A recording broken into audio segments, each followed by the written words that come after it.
مخاطبین از رسانه پشت پرده ماجرای فیلم استاندار سابق یادتونه یعنی تیم زنه میگه که منم دالشونی رو آقای گلزار جابجا کرد. درود به مخاطبین عزیز رسانه پشت پرده. امروز قصد داریم که راجع به پشت پرده اتفاقات عجیب و غریبی که بعد از مسابقه خانم کیمیا علیزاده با خانم ناهید کیانی در رقابت‌های المپیک به وجود اومد با شما صحبت بکنیم. اتفاقات عجیب و غریبی که در پشت پرده داره رقم میخوره، بخشنامه‌ای که صدا و سیما به صورت محرمانه به مجریاش داده که اسم خانم کیمیا علیزاده رو سانسور بکنن و با ادبیات تحقیرگونه از ایشون یاد بکنن. ماجرا هم از این قرار هستش که در طول هفته‌های گذشته پس از قرعه کشی و تعیین وزن و انتخاب حریف‌های المپیکی اصطلاحاً کسانی که در مسابقات المپیک دارن شرکت میکنن، ورزشکارها خصوصاً، مشخص شد که خانم کیمیا علیزاده‌ای که 23 سالش هستش و در سن 21 سالگی تصمیم میگیره که ایران رو برای همیشه ترک بکنه و میاد آلمان و در کشور آلمان پناهنده میشه. یک سال شرایط خیلی سختی رو در کمپ داشته و اتفاقات عجیب و غریب و پرفراز و نشیب براش رقم میخوره. در مسابقات انتخابی المپیک شرکت میکنه اما نمیتونه کسب سهمیه المپیک بکنه، اما با تصمیم شورای ورزشی تیم پناهندگان به تیم پناهندگان اضافه میشه و به مسابقات المپیک راه پیدا میکنه و بدون پرچم و تحت عنوان تیم پناهندگان در این مسابقات رو در روی یکی از ورزشکاران ایرانی به اسم خانم ناهید کیانی قرار میگیره. نکته تلخش اینجا هستش که خانم ناهید کیانی پیش از این همبازی خانم کیمیا علیزاده بوده. تصاویر مبارزه این دو نفر رو میبینید که در رقابت‌های المپیک با هم دیگه مبارزه کردن. اما نکته تلختر و عجیبترش این هستش که مربی تیم ملی ایران در تکواندو خانم مهرو کمرانی یا کمرانی هستش که پیش از این مربی کیمیا از دوران بچگی بوده. یعنی کیمیا علیزاده از بچگی با این خانم کار کرده بوده و پرورشش داده، رشد کرده و قهرمان جهان شده بوده کیمیا علیزاده. اما دست تقدیر میچرخه، خانم علیزاده به ناچار ایران رو ترک میکنه، میاد آلمان. در آلمان پناهندگی اعلام میکنه و پناهندگیش پذیرفته میشه و از اون طرف حالا باید رو در روی یکی از همبازی‌های سابق خودش در تیم ملی ایران قرار می‌گرفت و مردم دقیقاً نمی‌دونستن که باید برای کی آرزوی موفقیت بکنن. اما در این مسابقه خانم کیمیا علیزاده حتی کمربندی که می‌بنده به رنگ کمربندش اگر دقت بکنید سه رنگ جمهوری اسلامی ایران هستش، پرچم ایرانه و نشون میده که دلش با ایران بوده. این عکس خیلی در رسانه‌ها میپیچه و پس از اینکه در این مسابقه پیروز میشه و خانم ناهید کیانی حذف میشه، میره و مربی سابق خودش و همبازی خودش رو بغل میکنه با چهره بغض‌آلود. البته نکته عجیب‌ترش این هستش که این تصاویر رو صدا و سیما به شدت سانسور میکنه مثل همیشه. اما نکته‌ای که وجود داره این هستش که در حین مبارزه خانم ناهید کیانی و کیمیا علیزاده، گزارشگر و مجری مسابقه از کلمات او، حریفش، رقیبش استفاده میکنه و هیچ وقت نامی از کیمیا علیزاده نمیاره که انگار مثلا ایشون یه مجرم بوده یا ایشون اصلا یه آدم خیلی بد هستش. بابا یعنی اگه این حریف روبروی ایرانی مثلا خانم زاقا چخالیوف مثلا از فلان کشور بود اسمشو می آوردن، اما چون کیمیا علیزاده بوده که در ایران بوده الان شده بده.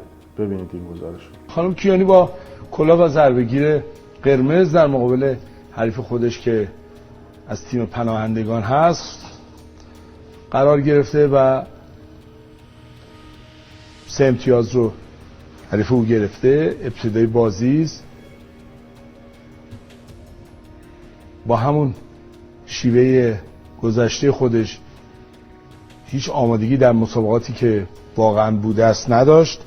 حالا باید ببینیم که خانم کیانی چگونه با او کار میکنه. مطمئنم که شناسایی او برای خانم کیانی کار خیلی سختی نیست و توان و قدرت بدنی کیانی هم بالاتره. از اون طرف ما پس از اینکه خانم کیمیا علیزاده هم برنده شد، انگار مثلا یک چیزی کردن تو ماتحت مجریا، شروع کردن از خانم کیمیا علیزاده بد گفتن، ایشون وطن فروشه، ایشون فلانه، ایشون میتونست مهاجرت بکنه، کسی که ما پناهنده میشه وطن فروشه، از این چرت و پرتا. نمیرن اصل ریشه رو پیدا کنن، چوب بکنن تو ماتحت اون مدیره که آقا شما چیکار کردی که دارن ورزشکار از کشور فرار میکنن، میان به ورزشکاری گیر میدن و کلا صورت مسئله رو پاک میکنن. چون از قبل یک بخشنامه محرمانه ارائه شده بوده که مجریا حق ندارن نام ایشون رو بیارن و باید اصطلاحاً تخریب بکنن خانم کیمیا علیزاده رو. بشنوید صحبت‌های مجریای تلویزیون رو که اینجوری تحقیرگونه در خصوص خانم کیمیا علیزاده صحبت میکنن. خب به هر حال با خرج کشور عزیزمون یه ورزشکاری میاد مراحل، یعنی با پول کسایی که با سختی زندگی میکنن در خیلی از جاها میبینید مشکلات فراوانی دارن، به خصوص در چند سال اخیر مشکلات اقتصادی فراوانی دارن، اما میان از پول این مردم خرج میکنن برای ورزشکاری که به موفقیت برسه و باعث خوشحالی مردم بشه، باعث افتخار این مردم بشه. بعد همچین ورزشکاری میره آلت دست افراد بیگانه میشه، سیاسی کاری دامنش رو میگیره و متاسفانه به جایی میرسه که بزرگترین اتفاق بدی که میتونه برای آدم بیفته و اون کشور نداشتنه و پشت کردن به ملیت خودش هست براش رخ میده. من فکر میکنم که بسیار میشه راجع به این موضوع حرف زد.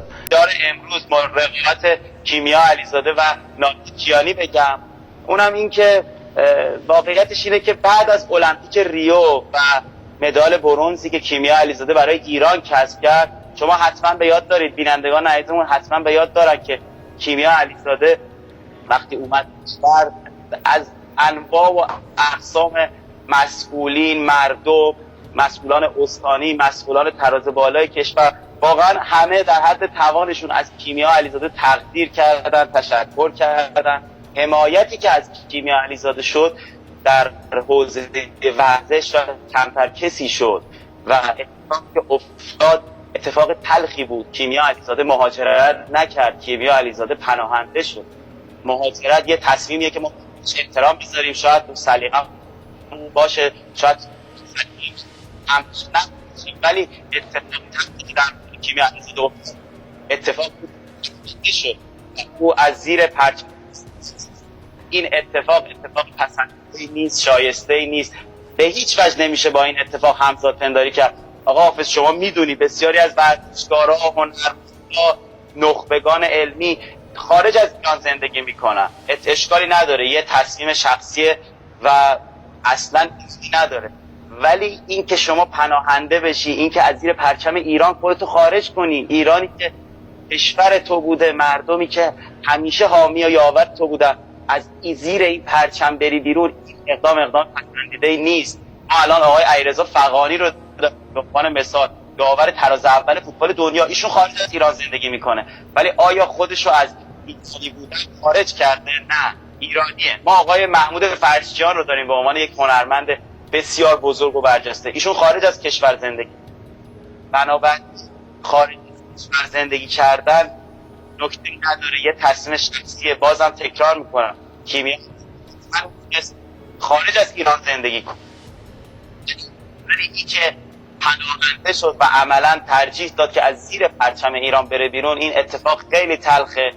مطمئنم که تلخی این اتفاق بیش از همه خود کیمیا علیزاده هست. بله، این صحبت‌ها رو شنیدید. قشنگ مشخصه دیگه، سوختن از یه جایی و خانم کیمیا علیزاده اگه میرسید به فینال، خانم ناهید کیانی میتونه شانس مجدد بشه، اما باخت و برای رقابت سوم چهارمی داره در شانس مجدد می‌جنگه خانم کیمیا علیزاده که حالا بعد ببینیم که بعد از این ویدیو چند ساعت دیگه مسابقه شبا، نمیدونم شما ممکنه الان ویدیو رو ببینید، ممکنه دو سه روز دیگه ببینید.